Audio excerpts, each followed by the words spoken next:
Olá, você que está conosco. Falar sobre física é sempre um desafio. Ela está presente em cada ato, nesse momento, através das transmissões que chegam até você, nosso vestibulando, nossa vestibulanda do Estado do Paraná, você, colega docente das mais variadas áreas. A física é fundamental, mas muitas vezes há teorias e teorias que se sobrepõem às anteriores. Normalmente isso acontece quando entendemos que sempre há estudos avançados. E quanto mais o homem para, reflete, pensa sobre algo que já existe, ele pode trazer novas descobertas. Sim, falamos acerca da teoria da grande explosão, the Big Bang. Ou seja, tudo começou através dessa teoria, a teoria evolucionista, por conta de uma grande explosão. Muitos a defendem há inúmeros anos, outros ainda a questionam. Não há palavra definitiva e cá para nós não haverá palavra única acerca disso, mais ainda para aqueles que são criacionistas e entendem que somos frutos do pó da terra, de Adão e posteriormente de uma das suas costelas, dando origem a Eva, então a nossa formação criacionista. O professor Tony e a Boa Física trarão inúmeras explicações, não acerca disso, mas de outros assuntos de grande relevância para o seu vestibular. De toda sorte, é bom pensarmos em teorias físicas.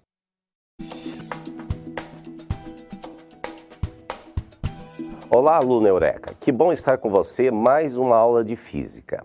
Hoje o tema da nossa aula vai ser lançamentos verticais. Os lançamentos verticais são bastante corriqueiros.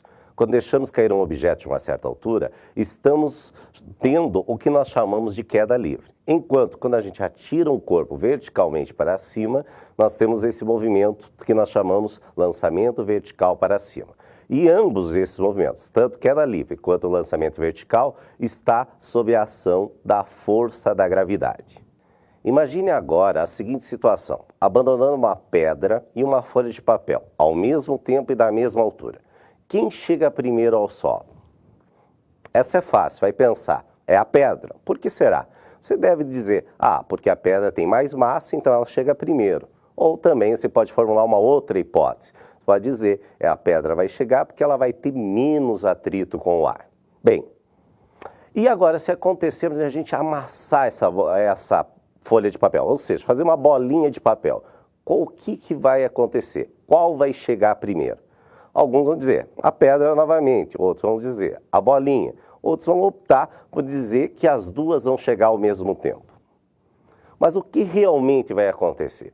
Se a gente fizer essa experiência, tenta fazer em casa que você vai verificar. Praticamente vai chegar as duas ao mesmo tempo. Isso Galileu Galilei, lá no 1564, que Galileu nasceu em 1564 a 1642, que a gente falou lá na aula 1, que foi o criador do método experimental, que até hoje nós utilizamos nas ciências naturais, ele começou a fazer esse teste na Torre de Pisa. Ele utilizava lá, no caso, uma bola de canhão e um objeto bastante leve. E ele verificou que os dois, se não tiver o atrito com o ar, eles chegam praticamente juntos.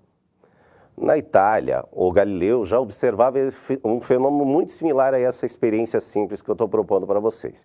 Por incrível que pareça, os dois chegam exatamente, praticamente juntos.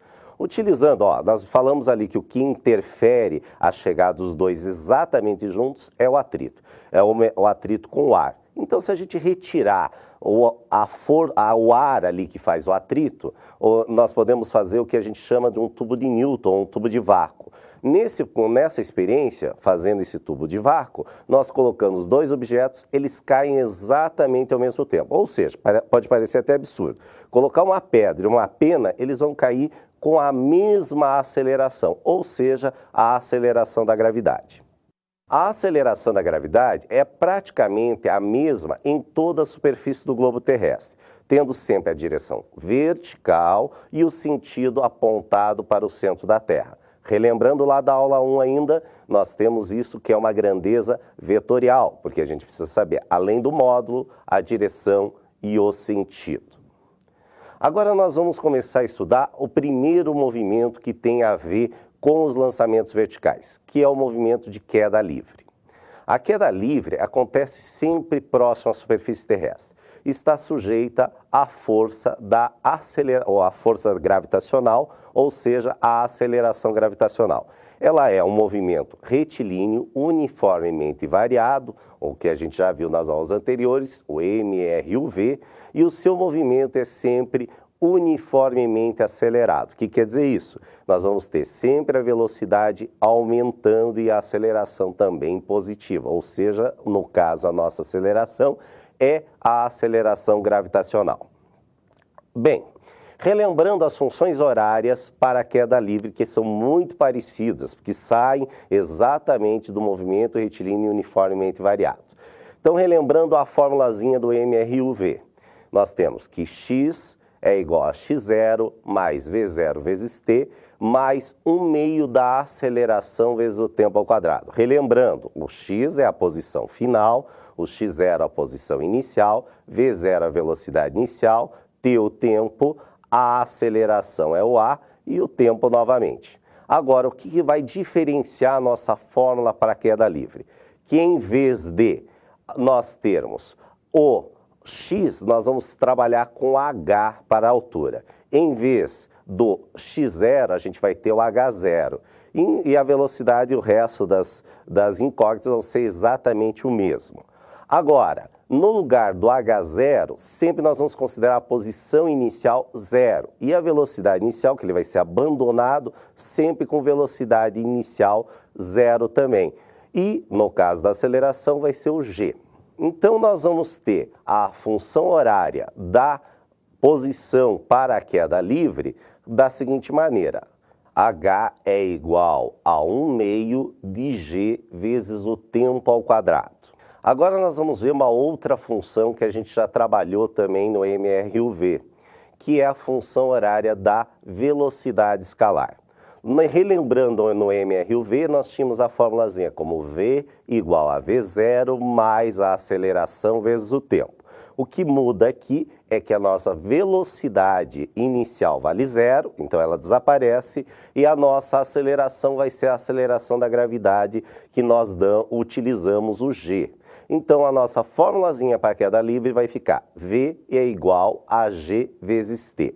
Relembrando ainda a equação de Torricelli que a gente utilizou lá, que era v ao quadrado é igual a v0 ao quadrado, mais 2 vezes a aceleração vezes o deslocamento, ΔX, a nossa formulazinha vai ficar velocidade final ao quadrado, a velocidade inicial desaparece, mais 2 vezes a aceleração da gravidade, o g, vezes a altura que nós estivermos abandonando o corpo.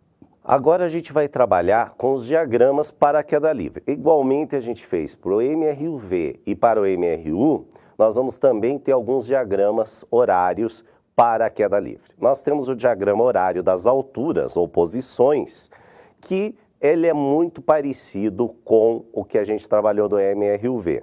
Agora nós vamos ter, como nossa fórmula, nossa função horária das posições é uma função horária de segundo grau, nós vamos ter a característica de uma parábola. Relembrando que nós só tem sentido em falar do diagrama para o lado direito dos tempos, que o eixo x vai ser o nosso eixo dos tempos, então não existe tempo negativo. Então só vamos ter a direita do zero, ou seja, os tempos positivos, e a característica será uma parábola.